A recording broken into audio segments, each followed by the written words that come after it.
നമസ്കാരം. മിഡിൽ ഈസ്റ്റിൽ എന്തൊക്കെയാണ് പ്രധാനപ്പെട്ട വാർത്തകളെന്ന് നോക്കാം. ആദ്യമായിട്ട് പോകേണ്ടത് ഇസ്രയേലിലേക്ക് തന്നെയാണ്. ഇസ്രയേലിന്റെ 7 സൈനികരെയാണ് ഇപ്പോൾ ഇസ്രയേലിന് നഷ്ടമായിരിക്കുന്നത്. ഗസയിൽ വെച്ചാണ് ഈ 7 സൈനികരെയും ഇസ്രയേലിന് ഇപ്പോൾ നഷ്ടമായിരിക്കുന്നത്.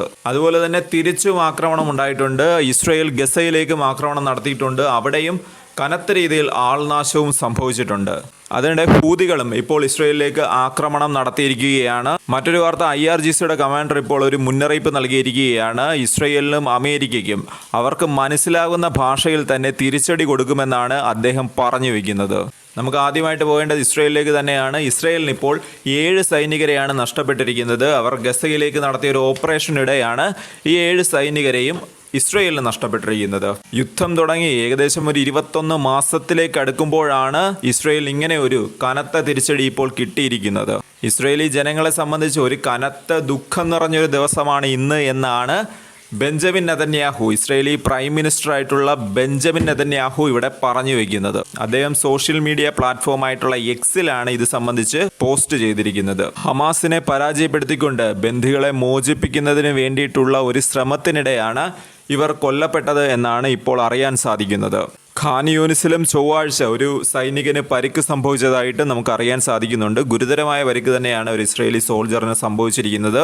മൊത്തത്തിൽ ഇസ്രയേലിനെ സംബന്ധിച്ച് അത്ര നല്ലൊരു സമയമല്ല എന്ന് തോന്നുന്നു. കാരണം എല്ലായിടത്തു നിന്നും തിരിച്ചടി തന്നെയാണ് ഇപ്പോൾ ഇസ്രയേലിനെ നേരിട്ടുകൊണ്ടിരിക്കുന്നത്. തെക്കൻ ഗസയിൽ പതിയിരുന്ന, അതായത് ഒരു റെസിഡൻഷ്യൽ കെട്ടിടത്തിൽ പതിയിരുന്ന സൈനികർക്ക് നേരെ ആക്രമണം നടത്തിയതായിട്ട് ഹമാസിന്റെ സൈനിക വിഭാഗമായിട്ടുള്ള അൽ ഖസാം ബ്രിഗേഡ് അവരുടെ ടെലിഗ്രാം ചാനലിലൂടെ അറിയിക്കുകയുണ്ടായി.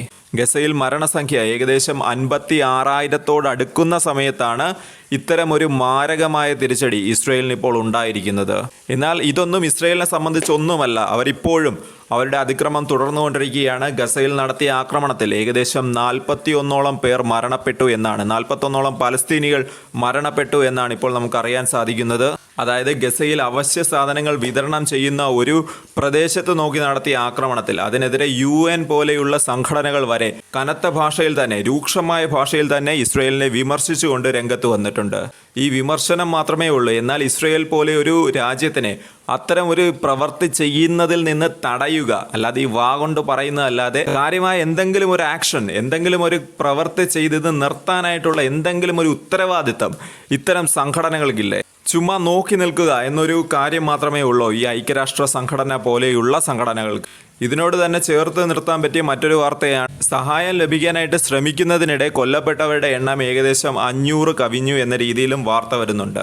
അതായത് സഹായം ലഭിക്കാനായിട്ട് നിൽക്കുന്നവർക്ക് നേരെ ആക്രമണം നടത്തുക എന്ന് പറയുന്നത്, അത് ഏതുതരം ആക്രമണമാണ്, എന്ത് തരം ആക്രമണമാണ് എന്നുള്ളത് എനിക്കിതുവരെ മനസ്സിലായിട്ടില്ല. കാരണം അവർക്ക് പ്രതികരിക്കാൻ കഴിയില്ല എന്നുള്ള ഉറപ്പുള്ളത് കൊണ്ട് തന്നെ അവർക്ക് നേരെ ആക്രമണം ഉണ്ടാകുന്നു.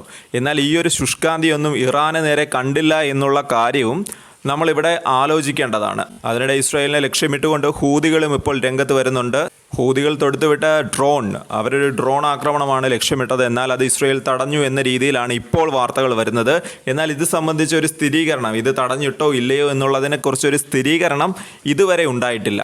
ഹൂതികളുടെ രാഷ്ട്രീയ നേതാവ് മുഹമ്മദ് അൽ ബുഖേത്തി പറയുന്നത്, യുദ്ധം മാത്രമാണ് ഇസ്രയേൽ, അമേരിക്ക തുടങ്ങിയ രാഷ്ട്രങ്ങൾ മനസ്സിലാക്കുന്ന ഭാഷ എന്നാണ് അദ്ദേഹം ശക്തമായ രീതിയിൽ പറയുന്നത്. സോഷ്യൽ മീഡിയ വഴിയാണ് അദ്ദേഹം ഇത്തരമൊരു പ്രഖ്യാപനം നടത്തിയത്.